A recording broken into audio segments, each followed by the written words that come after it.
What's up sa mga manonood dito. So, may natanggap naman tayong Bluetooth. Maliit na Bluetooth. So,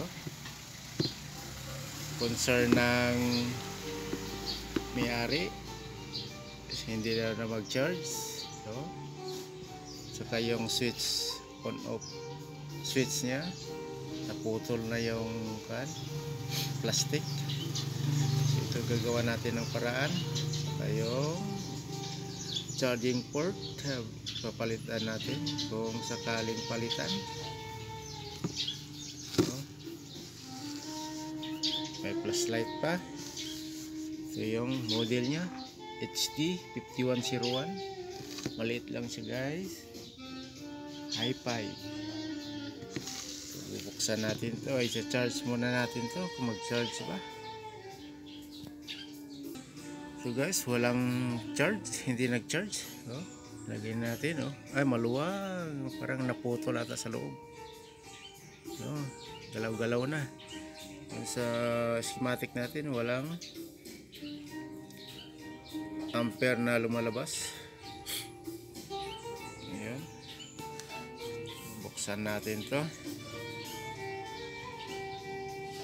guys. Nabuksan na natin. Ito yung kanya. Yung battery nalaglag pa. Ito yung guys, yung charging port nya natanggal na sa board.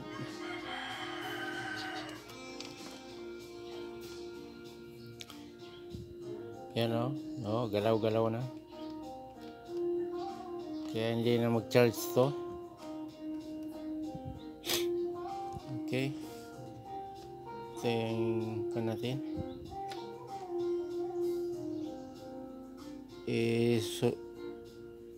I-resolve din natin yan. I-fix natin yung kanya. Kung kaya pa i-fix. Okay. Tanggalin ko muna to guys. Natuklap talaga yung kanya, yung circuit line. Dumikit pa doon sa pano. Walang tibay kasi ito kapag yung gumagamit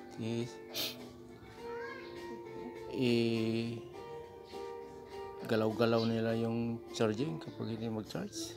Kaya ganyan kalalabasan. Matuklap talaga yung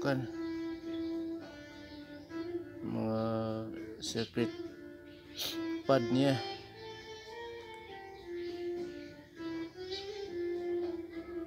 Yan, kunin lang natin to. Wiringan na lang natin to. Tapos lagyan natin ng pandikit. Gawin natin ng paraan to. Okay guys. Palitan natin ng charging port.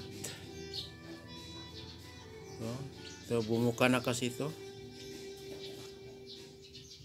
So, ipapalit natin bago. Kabit natin yan doon.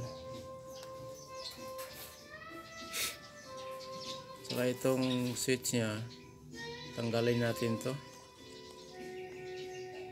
Tanggalin natin itong switch. Hanap pa tayo ng ito, ng kapalit. Kung meron tayong mahanap. Okay. Abangan na lang yung resulta. Ito guys, may nahanap tayong dito sa mga scrap board ko na mga Bluetooth. Yun. Buti mayroon. Kasing laki din niya.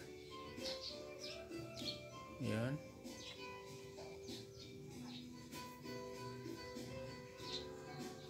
Kasya siya. Okay.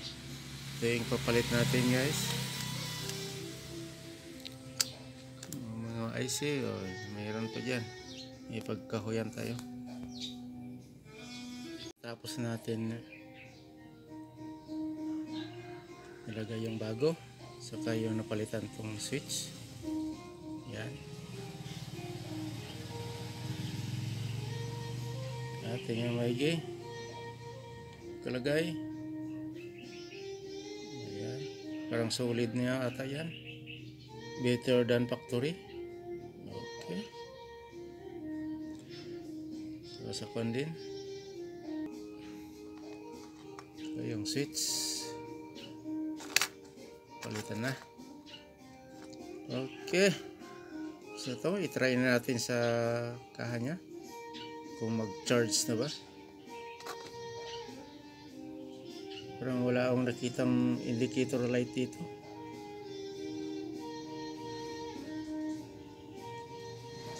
Parang indicator light. Na meron doon.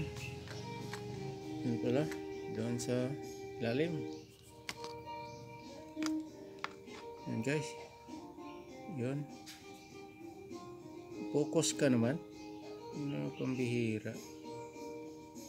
Focus ito. Ito yung indicator light nya.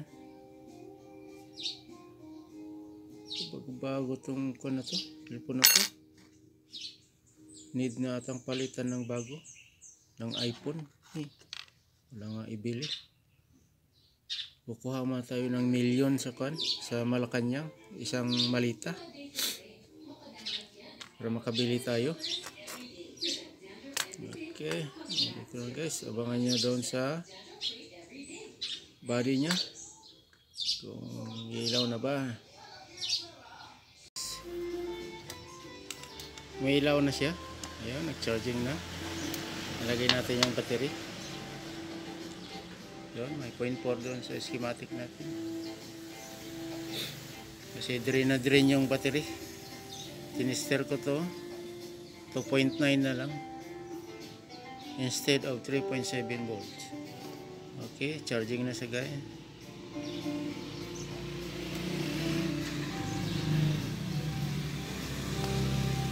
Okay na. Ipipix natin dito sa body. Okay. Ito na guys, na-fix na natin. Yun. Nagsa-charge na. Ilaw. Try natin on.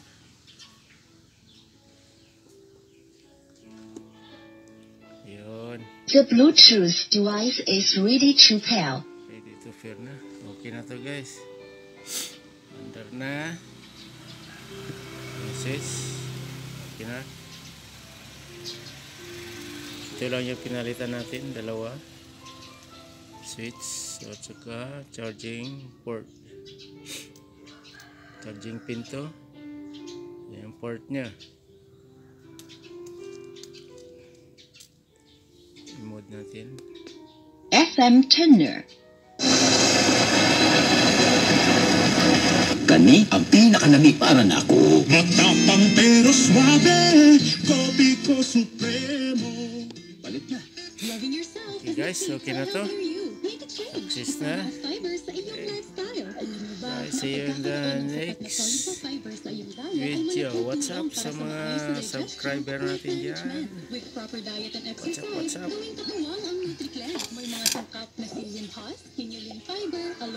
If you like this video, please like and subscribe. Pwede rin dislike kung ayaw nyo. Pwede rin nyo i-share kung gusto nyo i-share. Yan lang guys. Sa anumang school activities. Bago pa man pumasok sa klase, pinapainom